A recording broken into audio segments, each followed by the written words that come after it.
Hello guys, ഇന്ന് ഞാൻ എങ്ങനെയാണ് ചിക്കൻ കറി വെക്കുന്നതെന്നാണ് കേട്ടോ കാണിച്ചു തരാൻ പോകുന്നത്. അതിനായിട്ട് ഞാൻ കുറച്ച് ചിക്കൻ എടുത്തിട്ടുണ്ട്. അത് കഴുകി കട്ട് ചെയ്ത് റെഡിയാക്കി വെച്ചിട്ടുണ്ട്. പിന്നെ ഇതിനായിട്ട് ഞാൻ 4 സവോളയാണ് എടുത്ത് കട്ട് ചെയ്ത് റെഡിയാക്കി വെച്ചിട്ടുള്ളത്. പിന്നെ വെളുത്തുള്ളി, ഇഞ്ചി, പിന്നെ 2 തക്കാളി, ഇവയെല്ലാം ഞാൻ സ്ലൈസ് ചെയ്ത് വെച്ചിട്ടുണ്ട് കേട്ടോ. പിന്നെ നമ്മൾ ചിക്കൻ കറി വെക്കുമ്പോൾ വീട്ടിൽ ഉരുളക്കിഴങ്ങ് മസ്റ്റാണ് കേട്ടോ. അപ്പോൾ 2 ഉരുളക്കിഴങ്ങ് ഞാൻ തൊലി കളഞ്ഞ് കഴുകി മീഡിയം വലുപ്പത്തിൽ കട്ട് ചെയ്ത് വെച്ചിട്ടുണ്ട്.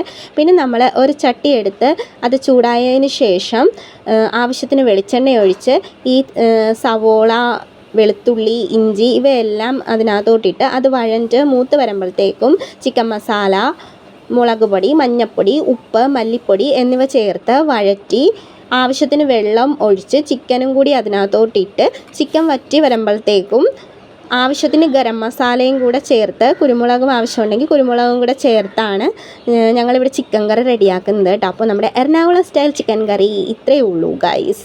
അപ്പോൾ ഇന്നത്തെ വീഡിയോ ഇങ്ങനെയാണ്. നമ്മളെല്ലാവരും വെറൈറ്റി സ്റ്റൈലിലല്ലേ ചിക്കൻ കറി വെക്കുന്നത്. അപ്പോൾ നിങ്ങളെല്ലാവരും ചിക്കൻ കറി വെക്കുന്നത് ഈ രീതിയിലാണോ എന്നുകൂടി കമൻറ്റ് ചെയ്യണേ. Tata, bye bye.